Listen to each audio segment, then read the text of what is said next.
Now, Rock Talk with Mitch Lafon. Listen, look, there she is. She's back on the show. Very excited to have Gina Schock from, let me just, first of all, Rock and Roll Hall of Fame inductee, Gina Schock from the Go-Gos. She's right there. Look at her, Mitch. I know.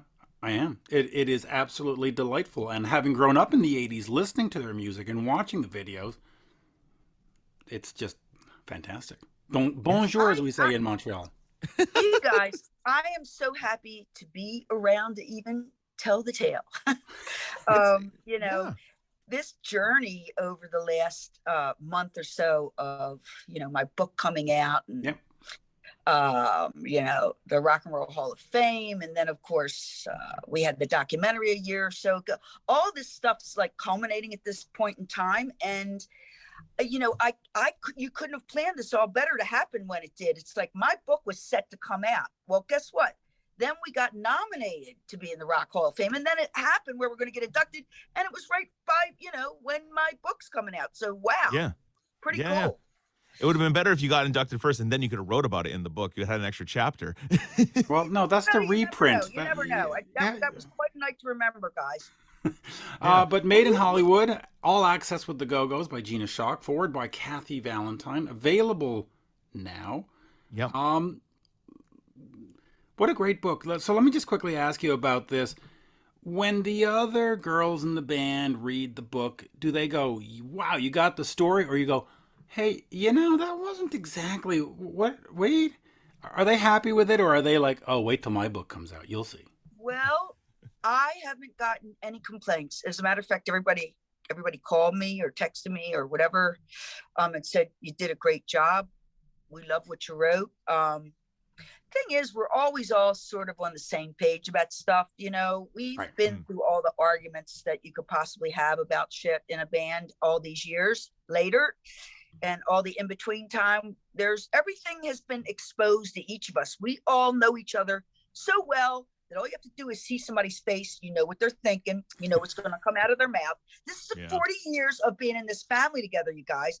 So, honestly, no one knows us better than the five of us. I mean, there's no love relationship. There's no marriage. Nothing that has been around as long as the five of us have been together. So, this relationship is the longest lasting thing, and we really do kind of know what the other's thinking. And fortunately, the book, I just told the truth, and I hope that I wasn't hurting anyone's feelings, but I don't think I have anything really that bad to say about our situation and all the stuff that went down, because that's the sort of stuff that happens in a long relationship.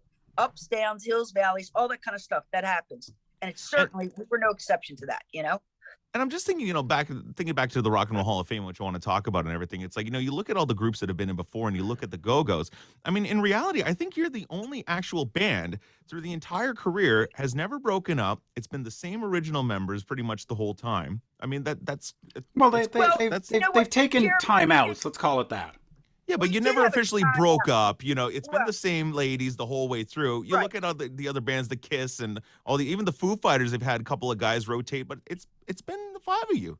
Yeah, and we did have what I would call, it's a good thing there, Mitch. You would call it a timeout, because that's kind of really what it was. Because, the minute that the opportunity arose for us to start talking, a reason to start talking, a reason to get back together and play, we all jumped on it. Right. And that was in 1990 when Jane Fonda contacted all of us about, doing a show for this green initiative. She wanted to get on the ballot. And of course, all of our managers were contacted. And of course, we all said yes. Then we started having these meetings at Jane's house. And, it was right away, the electricity, the chemistry that we have was palpable. We all knew it. We all felt it. It was like, oh, I'm so pissed off at you, but I love you, and it's going to be hanging out with you. And how much fun is it going to be when we get in the room and start playing some music together? Yeah, well, let me since you had those moments of, let me ask you. There has been lawsuits in the band, yours and Kathy, and it's part of the business. I mean, most of these businesses have these lawsuits that go on. Mm-hmm. Does the personal relationship get tarnished, and then do they eventually take you aside on the reunion tours and on the thing and just say, hey, you probably shouldn't have done that. We should have talked it out. And Yeah, we've had those conversations. right. Okay, we certainly have had those conversations, and I think all the parties that are involved know what their part was in it, Right. and they either accept it or they don't, and you either love them for who they are or you don't. That's the way it goes. I accept everyone in my band through Yeah. whatever I've been through with any of them or each one of them. I look, you make up your mind Right. as you go through life. Yeah. Sometimes you have friends in your life. You don't always like everything about them, but you love who they are. And yeah, we all have blemishes. None of us are perfect. Okay. Oh yeah, the amount of shit that Mitch and I talk behind each other's backs. I mean, jeez. I I bet. know. I know. bet. And I mean, I bet. look at him with his baseball cap on backwards. I mean, really, how disrespectful is that? I mean, I'm not a big fan, but I move on. I live with it. Yeah. Hey, you guys are a team. You get it, right? I'm just saying, you just decide whether you want to live with it or not. If you want to still try to, be good friends or what, but Well, okay, so let me take everything's up cool. let me take you up on So that, cool. because now you've had the Rock and Roll Hall of Fame and the spotlights on you. You've got this book out. Does it motivate the band to write more music or do a summer tour or get together and do something like the juices are flowing? Do we jump on the boat and row into the sunset, or do we just sort of say, hey, it's been nice, Rock and Roll Hall of Fame? Look, I don't know. I'm one person in this band. There's 5 of us. We're spread all over the globe. And you know what? I always want to work. Guys, I just like to work. I know Kathy loves to work as well. I could probably speak for her.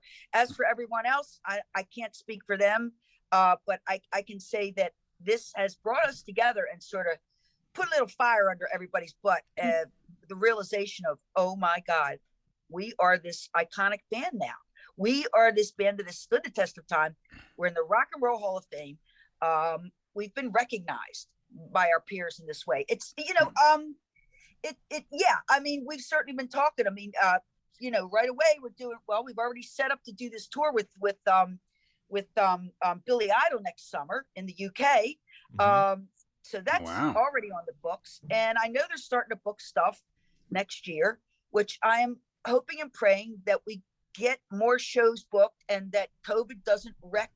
We've had last summer and this summer, we've had full tours booked, like 7 or 8 weeks of touring, full on tour, and all that had to get canceled. And so I'm hoping and praying that next year things will all be in a better place with COVID, and we'll take it from there. But you know what, Mitch, this definitely has brought us all to the realization of, wow, we've got something special here. We really, I mean, our brand really means something. People really love this band, and it's never ceases to amaze me that we can still go out there and tour all god darn year long and people would be there.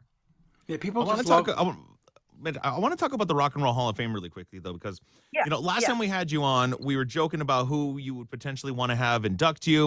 We joked that you said you wanted Pink to eventually be the person to do it.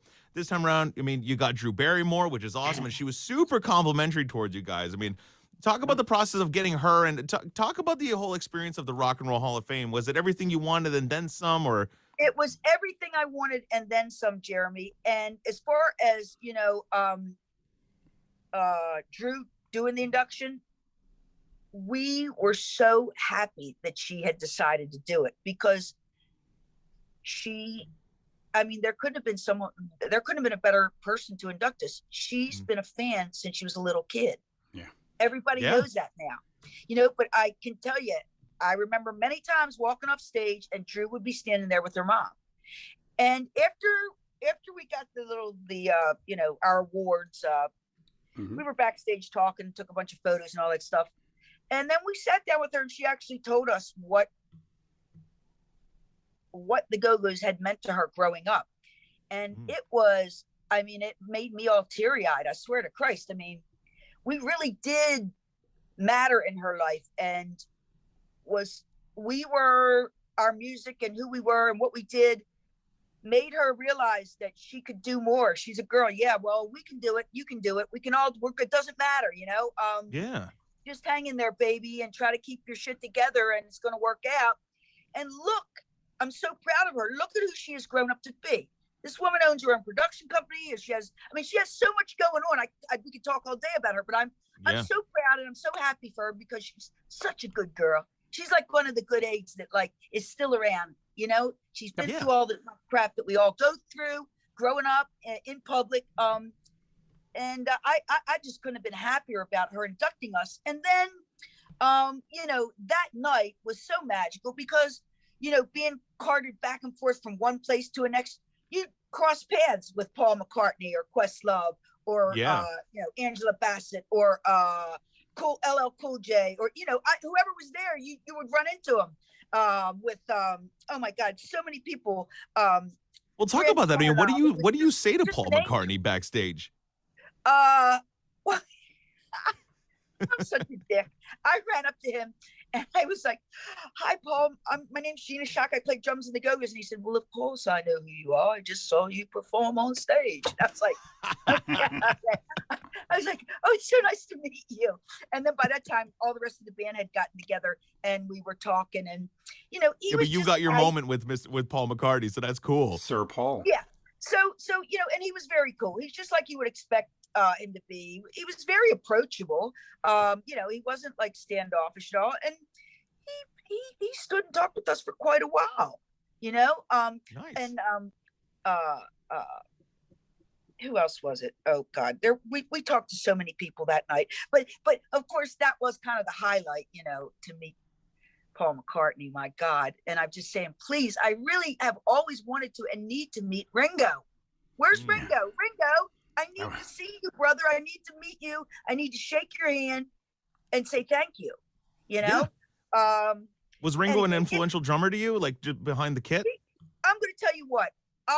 My main influence was John Bonham and Charlie Watts. That's who influenced me as far as the drums go. But certainly, two totally different drummers, by the way. Completely different styles, and that's why I love them both. I was learning something from both of them. Charlie, I was learning to be the rock, the cement, the one that's keeping the house, from falling down. Just keep it steady, keep it straight. Yep. And John Bonham, I was listening to all those fills and that footwork, and it was like, whoa, I need to cop a couple of them or even try. Both incredible drummers, and they really just watching them, getting to see them play live, getting to actually open up for the Stones, all that stuff has added to the person that I am, the drummer that I am, the musician that I am. All these things that come before us mold us and are a part of who we are now. Right.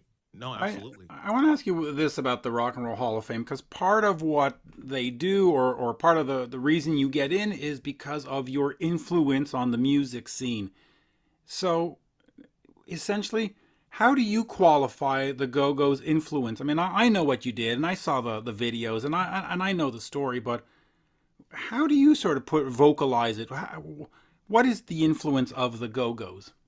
Well, I mean, I guess just say the obvious. There were some great songs written in this band. Yeah. And a lot of people liked them. And we've sold millions of records. And so we've touched millions of people. That's a big statement. I mean, when I sit down and really think about it, it kind of blows my mind because I'm always just this kid from Baltimore, Mm-hmm. and I'm always the biggest fan. And so it really means a lot to me. And also, the Go-Go's, we weren't thinking when we were in the midst of doing what we do so many years ago, that we would be influencing a lot of young girls, a lot of women to go, hey, yeah, well, this is a man's world, but guess what? It's going to change, and we're part of this change. And look at those girls. Look what they do. Oh my God, I guess I could do that. Yeah, I can do that. I'll pick up some drumsticks, God damn it. Yeah, I'll pick up guitar. Yeah. I just feel, I can't tell you how many people have come up to me and said we've influenced them. And, me on a personal level, oh, you're the reason why I play drums. Even guys have said that to me. It's like, you know what? Where gender happens to be the issue of the day. You know what? Yeah, we have contributed, and I'm so proud and happy to be a part of this movement. But all in all, I'm just happy to be that people, male or female, whatever your gender be, Yeah. that you loved what we do, because it's like it's all we know how to do. This is Yeah. who we are. You know, And it's like, it's all about music for us, our whole lives, our whole adult lives, and as kids, this is all we've ever wanted to do. And yay, it's happened for us. And you know, to spread it around and like have people appreciate it is such a big deal. yeah. It is. Can I ask you about the whole gender thing? Because when we talk about the Rock and Roll Hall of Fame, or we talk about the Go-Gos, they always say, "Well, it's a female band. Well, it's a Can't we just be a band? Like, do we always have to qualify it?" Mitch, that's the way we've always looked at it. We never were about, oh, we're 5 women, we're 5 girls doing this. Yeah. We were just 5 musicians that got together and started to make something that was good. You know, we had this chemistry that worked really well, and we knew that if we just kept working at it, it was going to get better, and it did. And more people started coming to shows. We started getting bigger and bigger. Then we got a record deal, and it all just snowballed. It started happening the way it was supposed to. But it was never in the back of our minds, oh, we're 5 girls, we're going to make a difference. It just happens that we are 5 women, and we have made a difference, and I'm proud of that. Yeah, and you guys did it on your own. I mean, I'm just a musician. That's what I am. And that's what I think, you know, like Nita Strauss, who plays guitar with Alice Cooper, she's always described as she's a great female guitarist. And it's like, no, she's a great effing guitarist, period. Yeah. Why do we have to put the female in there? She plays better than me. Because you know why? Because it's a generation or couple generations of people that were brought up. Certainly when I was brought up, what I was getting taught in Catholic school is learn how to type. You better know how to type. You're going to get a secretarial job. Like, that is what you're going to do. That is your lot in life. You know, it's really how it was. You're going to work for a man usually, and this is what you better learn how to do. These, you know, you better have these skills. And I'm not putting that down. I'm just saying that wasn't for me. No, but I'll tell you, Jeremy, in high school, I finished in '85, and there were typing classes, and they were filled basically with, 30 kids. 29 were female, and there'd be one guy who would be like, he's too stupid to be in shop. They stuck him in typing. Wow. And that. Oh, well, so that happened to you. That happened to you, and this is in '85. I graduated in '75, so you know how bad it was for me. Yes. And I went to 12 years of Catholic school, and really, it was pretty rigid. It was like, this is what you need. This is what you're going to do. Yeah. Okay. Now, fortunately, at my home with my 2 angels from heaven that were my parents, they were like, Gina, you can do anything you want to do. Anything you want to do, you can do. You just got to focus. You got to put your time into it, because nothing's going to be laid in your lap. You got to work for what you want. That's the way I was brought up. And that's all I knew. So I went from that, what I knew. This has been my experience, and that's how I moved forward. So then how do you go from being basically told in school that you need to learn to type to picking up drumsticks? I was a horrible goddamn typer, man. I never got typing. I just never did. I always had to look at the goddamn keys. I could never look at something and then just my finger. No, it wasn't happening. Look, I was hooked on music since my first concert of Zeppelin seeing The Who at 11 years old. That was it for me. The story was done. I was going to be up on that stage. I had to figure out what instrument I was going to play. Ultimately, it came down to me playing the drums because it was easiest for me to play. I knew I would never have to take a lesson. It was very natural and easy for me to play. And it was all about this whole process for me, you guys, truly was just about the music. It wasn't about what instrument I was playing. And the way that I approach my drumming, the way I put my parts to songs, it's never about, oh, wow, listen to this new roll. Oh, it's like if I have a roll here or there, it's because that'll make sense to put something in there, in a transition from maybe from the verse to the chorus or to the bridge or whatever it may be. But like, I never approached drumming or what I was going to play in a song as like, oh, here's what I can do. It was always about, what does this song require? How can I elevate this song? What can I do to get this song across to our audience? How's it going to make sense to me? Don't clutter. Just let's make that song shine, and you put in bits and pieces here if you want, but just keep a nice steady beat. Drums are about a steady, strong beat. That's the bottom line. No, you're right. I mean, it really is the heartbeat of the song at the end of the day. It's the foundation, bass and drums. It's the heartbeat of everything. Drums are, beats. It's the Everything is literal about a beat. Everything is about a beat, you guys. It's got to start somewhere. And that's why Lynn drums are so important. Okay? A heartbeat. And it just goes to the rest of your body, and it comes out my hands. And that's why those Oberheim drum machines were so important in the 80s. The Lynn drum beat nice and steady. No, I'm kidding. Listen, we're running out of time, but Gina's new book is available now, Made in Hollywood, All Access with the Go-Gos. Of course, the documentary, the release, the 20th anniversary of God Bless the Go-Gos last year on vinyl, and the tour with Billy Idol. I got one last question for you, and it's kind of a random, like, weird gear question. But every time I've seen photos of you and seen video of you performing with your drum kit, you always use really big rack toms. And it's sort of like I can't see you behind a kit with. It's a 12-inch. It's like isn't it? Well, yours, the one next to the ride, it almost looks like a 14 or something. Like they're really big rack toms. I think it's a 13 now. I think I went from a 14 to 13. It might be a 14. I used to do 12, 14, 18. And those are big drums. I've changed them around, but I still do use it. DW will send me stuff, say, Gina, try this out. They just made me a new drum kit, as a matter of fact. I am so psyched to start the tour in December with my new kit from DW. They're green sparkle. Oh, they look like $1 million, you guys. Green sparkle, DWs, man. Come on. Are the best. They make the best drums. I love them. And I've been with them for many, many years. Anyway. John Good, man. He's the man. He's the best. Yeah, right? He's a wonderful man. He's been around forever, and I'm so appreciative to be working with those fellas because they're good. They are good people, and they're good people to be associated with. Also, Kelly over at Kelly Peisty, it's family. We play the same. I do DW. I'm DW and Peisty as well. We're in the fam. And they're good people, and you like to be associated with good people, none of these fly-by-night bullshit. Anyway, so. That's it, guys. I hope you love my book as much as I love it. It was a labor of love. I am very proud of this book.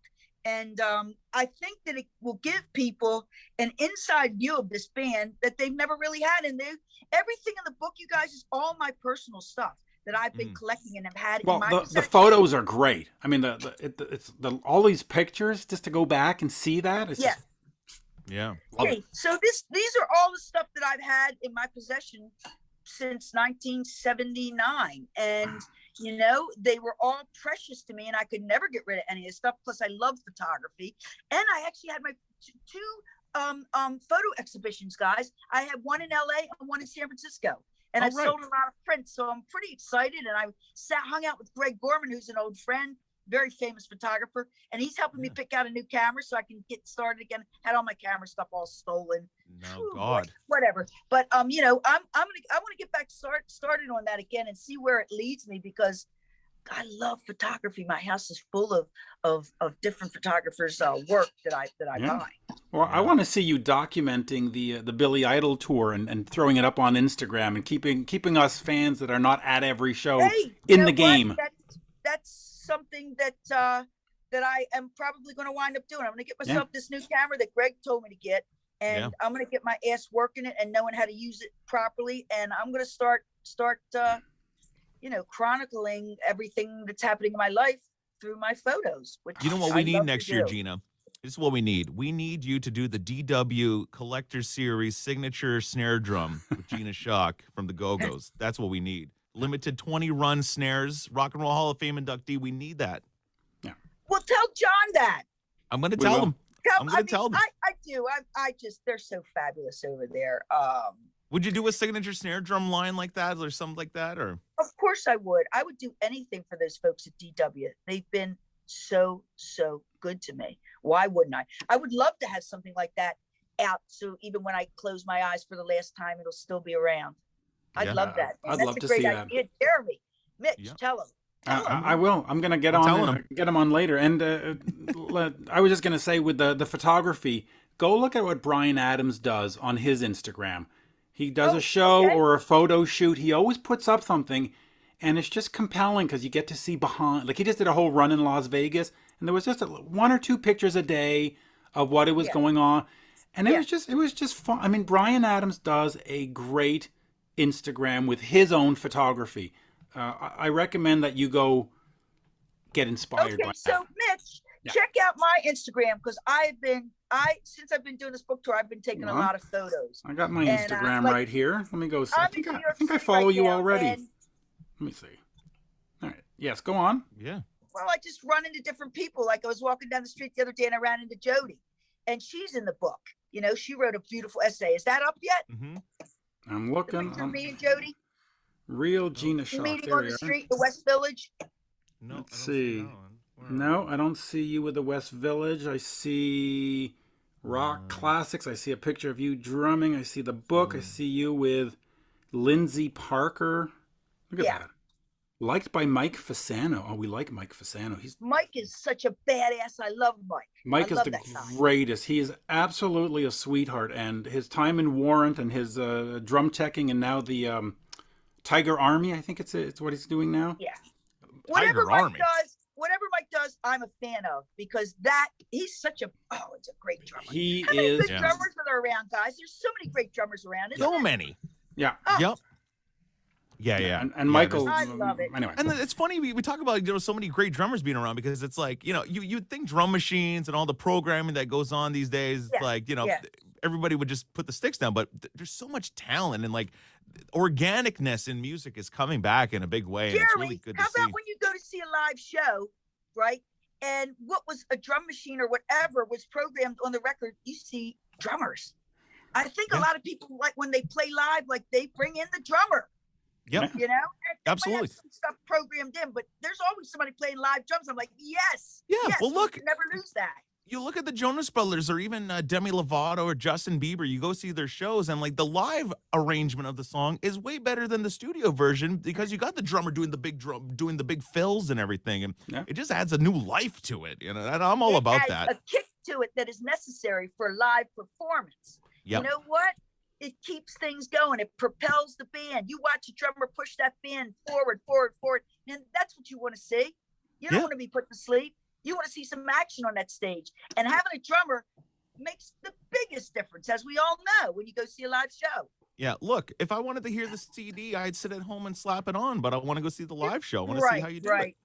Well, so you tell John and Garrison. Garrison's an awesome. I love Garrison.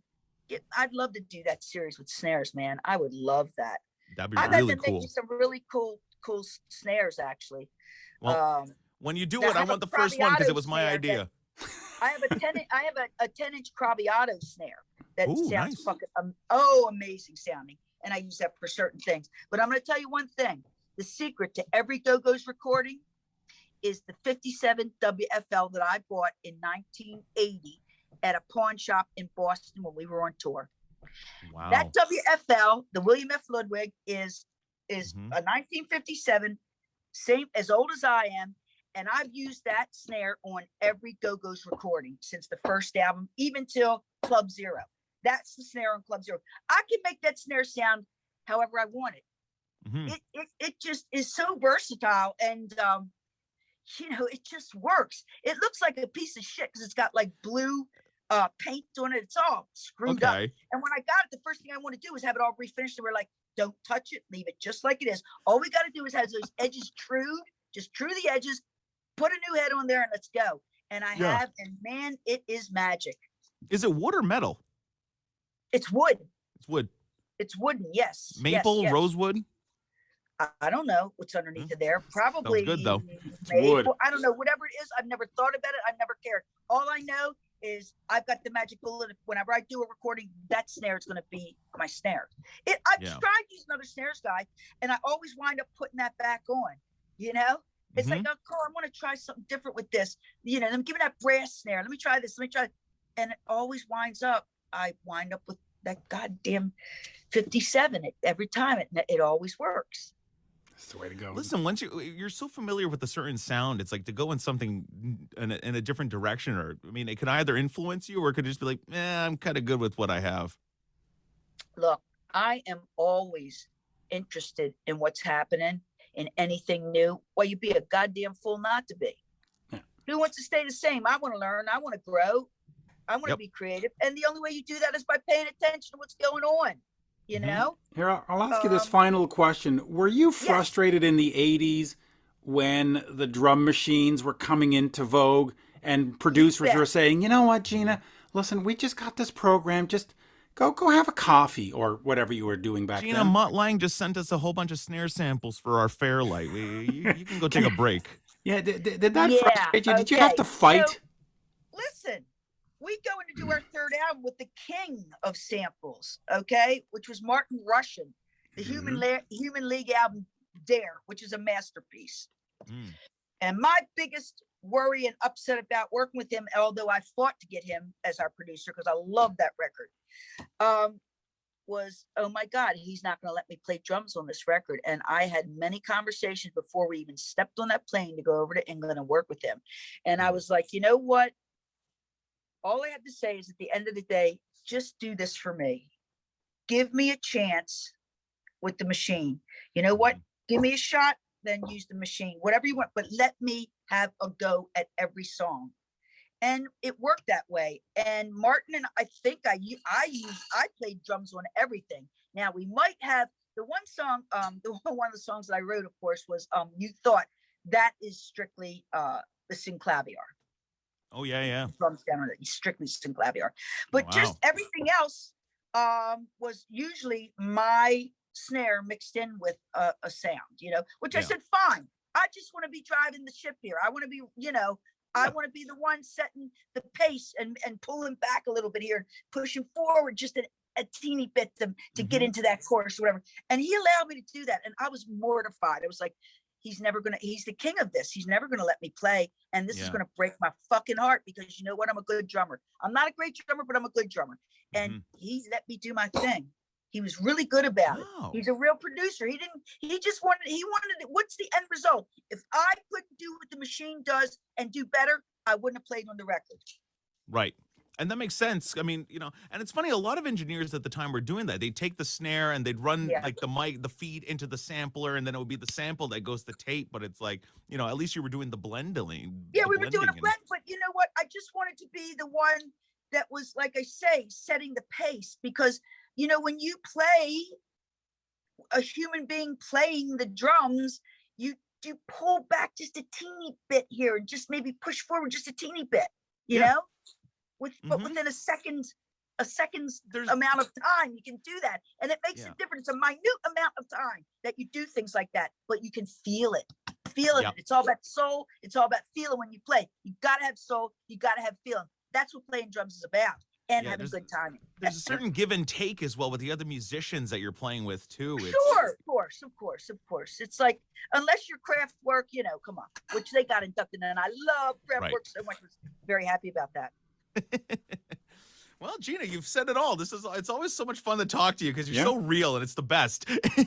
I love it. Sure. I love it. Guys, anytime I love talking to the both of you. You're both, you know, your shit and you just know what you're talking about, and that is such a pleasure, you know, instead of getting on with somebody. It's like, oh yeah, and when were you born? You know, you guys know what you're talking about, and with the Wikipedia makes the conversation flow easily, and it's a back and forth thing that works really well with us. So you guys, I really thank you so much for your time, and please everybody buy my book because I did it for the fans, okay, and I want people to see what it's like from my perspective, from somebody inside the band. And like I said, this is all my photos. These are my words. It's me. Yep. Well, I love it. Go check out Thanks, the new Dave. book. It's available now wherever music is sold, and support other the Go-Gos with their music and the doc and everything. See them on the road next year. Gina, always a great, always a pleasure. Thanks so much. Thanks, guys. I love you, and be safe. Take care, okay? Cheers. All right. We'll see you later. Bye-bye. Bye, Jerry. Bye, Mitch. Bye-bye. Bye. Bye, honey. All right. There we go.